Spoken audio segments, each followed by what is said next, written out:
Salut à toutes et à tous, je suis Philippe et bienvenue sur la chaîne Cut.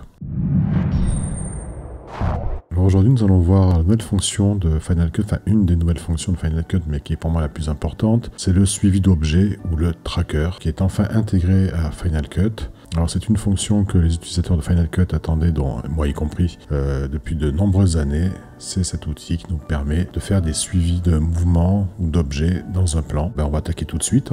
Ce tracker qui a été intégré dans Final Cut a été fait évidemment à la sauce Apple, c'est-à-dire que c'est simple et intuitif. Et on va commencer tout de suite avec un texte que je veux intégrer, un titre que je veux intégrer dans ce plan. Donc peu importe, je vais prendre un basique, je le glisse dans mon plan et regardez qu'il va détecter ce qu'il y a à l'intérieur. Il ne détecte pas tout quand même.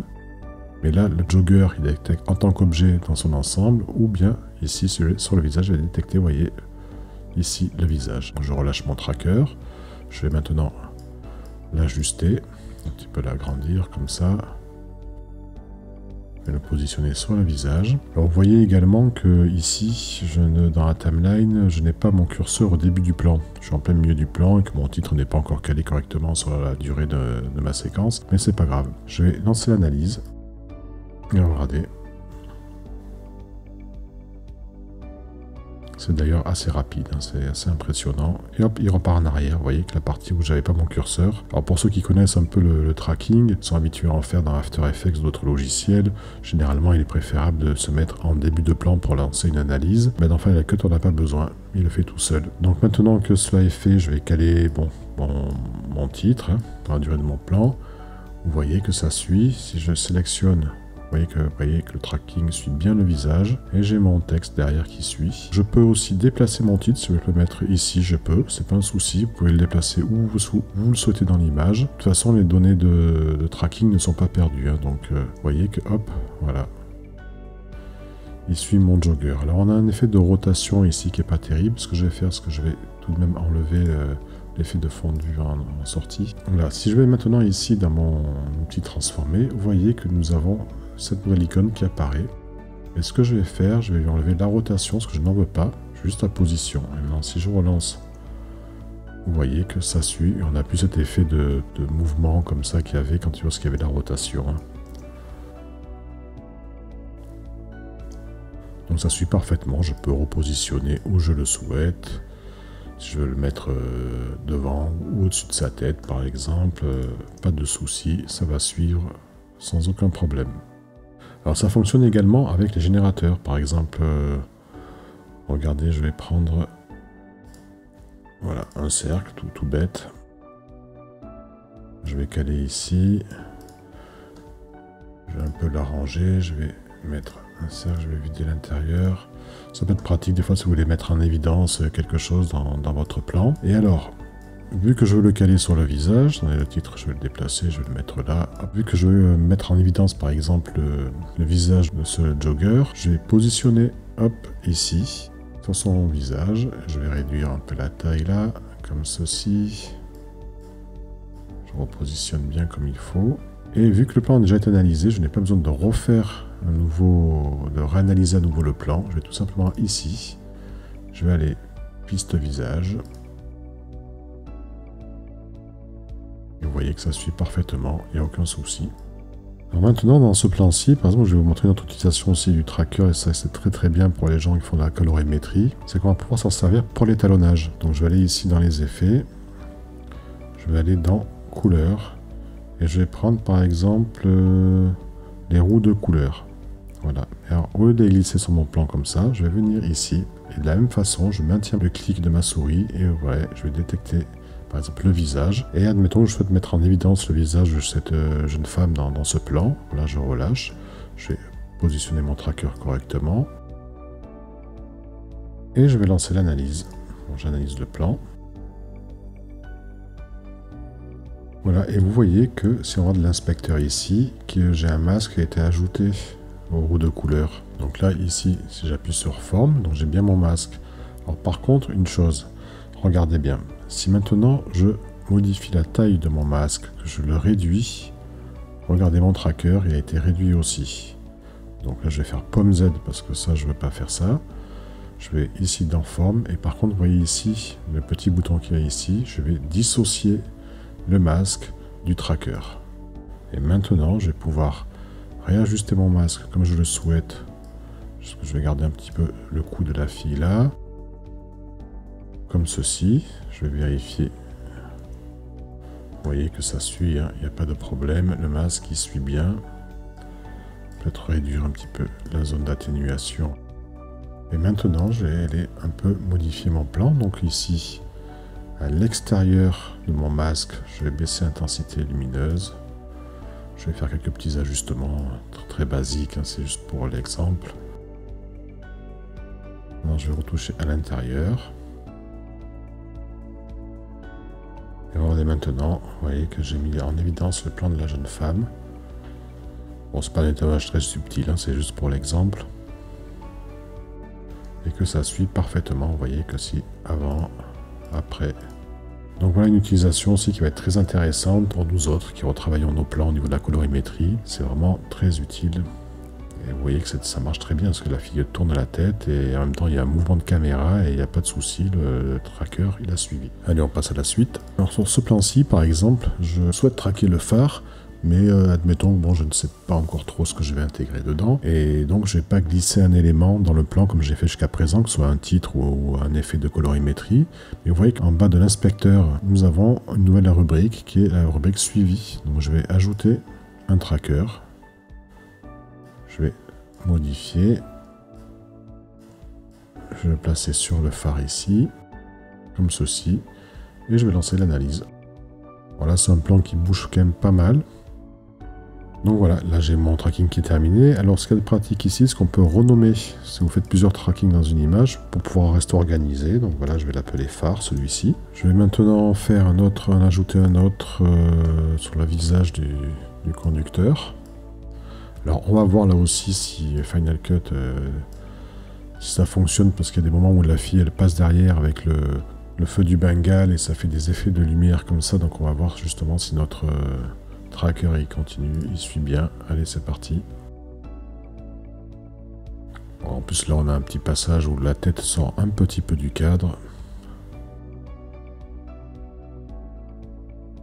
Ça a l'air de suivre, mais on voit tout de même que, regardez, le tracker il a des petits soucis par moment quand même.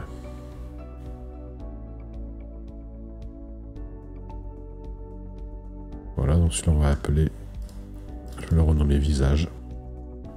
Alors je vais vous montrer comment maintenant on intègre un élément. À partir du moment où on a fait un tracking avant d'avoir choisi ce qu'on allait intégrer dans le plan. Donc là je vais reprendre, mais pareil, je vais prendre un titre, je vais appeler ça Riders.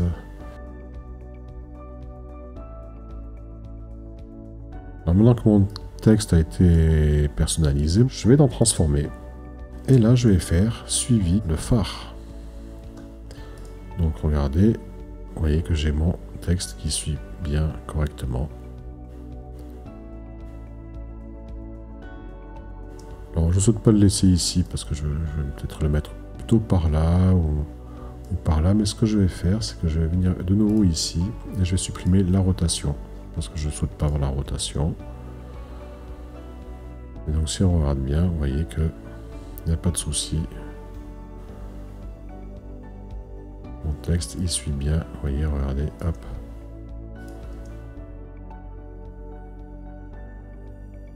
Vous voyez que même là, quand la moto passe sur des petits à-coups, là, regardez, la caméra aussi, elle tremble. Le texte, il tremble également. Donc on pourrait le mettre ici également. Je vous ai dit, il n'y a pas de souci. Vous pouvez le déplacer comme vous le souhaitez. De toute façon, les données du tracker ne sont pas perdues. En parlant de données de tracker, justement, vous allez dans votre plan, clic droit. Et maintenant, ici, vous avez afficher éditeur de suivi. J'ouvre et vous voyez que ici il y a le phare et le visage, j'ai les deux. Et vous pouvez sélectionner une zone, ça si votre par exemple à un moment donné le tracking n'a pas bien marché, vous pouvez faire supprimer et vous pouvez analyser de nouveau. Vous voyez. Donc ça j'y reviendrai peut-être dans un autre tuto. Maintenant on va voir pour le visage, donc je vais reprendre la même forme que j'avais pour le jogger, là je vais reprendre ce cercle là. Donc de la même façon, je vais ici choisir, je vais choisir visage. Je vais venir le positionner dessus. Et nous allons voir si ça suit bien, parce qu'on a vu tout à l'heure le tracker par moment, c'était pas évident, notamment là. Voilà, tac, vous voyez qu'il y a une petite saute. à cet endroit-là. Dans l'ensemble, il fait du très bon boulot, hein, tout de même. C'est assez impressionnant. Tac, là, on a une petite saute, vous voyez. Tac. Tac, vous voyez. Ça, c'est à cause du feu de Bengale là, qui doit gêner l'algorithme de suivi. Et dans l'ensemble, ça fait quand même un très bon boulot. Donc, pour en venir aux données ici, également, vous voyez qu'il y a le mode automatique. Ça, c'est parce que c'est Final Cut qui va choisir l'algorithme de suivi. Si je clique dessus, on peut voir qu'il existe le mode combiné, apprentissage automatique et nuage de points. Donc si par moment vous avez des soucis dans votre tracking, vous pouvez changer la méthode. Par exemple, vous prenez une zone ici, vous allez supprimer, on va choisir le mode nuage de points et je vais relancer l'analyse ici.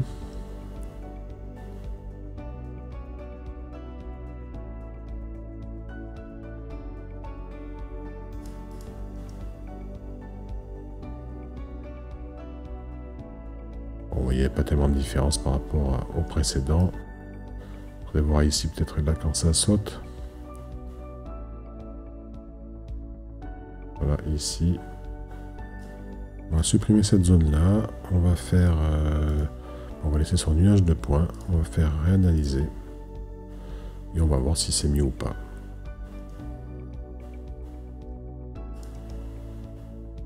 Donc vous voyez, ça... Donc vous pouvez essayer différentes méthodes. Là, vous voyez, ce que là, automatique, c'est Final Cut qui va choisir un des 3 algorithmes d'analyse de plan. Donc après, vous pouvez passer outre et choisir une autre méthode et voir si vous obtenez un résultat qui est mieux. Sachant qu'il y a des plans qui sont très difficiles à traquer. Hein. Ça, tous les gens qui font du tracking le savent, c'est pas toujours évident. Mais là, on a quand même un outil qui est quand même très puissant et assez impressionnant. Alors, autre exemple, nous allons traquer maintenant ce plan qui est un panneau avant, vers le basketteur. Donc je vais faire la même chose, je vais prendre un titre tout simple, hein, prendre celui-ci, je vais traquer au niveau du visage.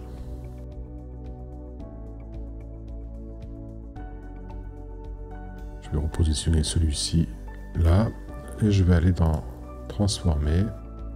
Ici, je vais supprimer la rotation. Je vais mettre l'échelle, je vais supprimer la position aussi. Et je vais mettre échelle. Et vous voyez ce qui se passe, c'est que mon texte devient minuscule. Alors je vais l'agrandir. Je vais monter ici, agrandir, agrandir, agrandir. Et vous voyez ce qui se passe. Alors ça, je ne sais pas encore d'où ça vient. Je ne sais pas si c'est un bug ou j'ai pas encore fait trop de tests poussés. Il faudra que je regarde un peu ça. Et vous voyez que mon texte est légèrement déformé. Il est étiré vers le haut. Donc ce que je vais faire sur l'axe Y, je vais un peu le ramener. Voilà, pour donner une forme correcte. Donc si je lance un preview, vous voyez que j'ai bien un effet de zoom avant sur mon texte. Alors ce problème d'échelle, je ne sais pas encore d'où il vient, le fait qu'il déforme le texte, je ne sais pas, je referai un tuto comme j'ai dit, plus approfondi sur le sujet. Un autre exemple, c'est dans ce plan-là, vous souhaitez que ici le jeune homme il ait le visage masqué, comme on peut voir des fois dans les interviews quand des personnes souhaitent garder l'anonymat. Vous allez dans styliser, censurer. Et vous voyez que là, je détecte les 2 visages, il n'y a pas de souci. Je vais mettre sur lui. Je vais réduire les pixels. Voilà, et de nouveau, je vais lancer une analyse de plan. Comme pour les couleurs, vous voyez qu'il a rajouté un masque à l'effet. Donc je vais, souvenez-vous, je vais désactiver ici, je vais dissocier le masque du tracker. Je vais réduire la forme d'atténuation ici. Voilà, comme ceci. Et vous voyez que cela fonctionne parfaitement. Ça marche également avec les flous, vous pouvez flouter un visage, etc. Donc voilà, nous sommes en fin de vidéo, donc ce sera tout pour ce premier aperçu du tracker de Final Cut. Comme vous pouvez le voir, c'est relativement puissant tout de même. Alors il y a des petites limites, mais bon, ça on verra par la suite. Je vais approfondir le sujet, je referai peut-être un tuto beaucoup plus complet sur cette fonction. Alors n'oubliez pas, pour soutenir la chaîne, mettre un petit pouce bleu, laisser un commentaire et abonnez-vous à la chaîne parce que ça coûte rien. On se retrouve bientôt pour un nouveau tuto. D'ici là, salut!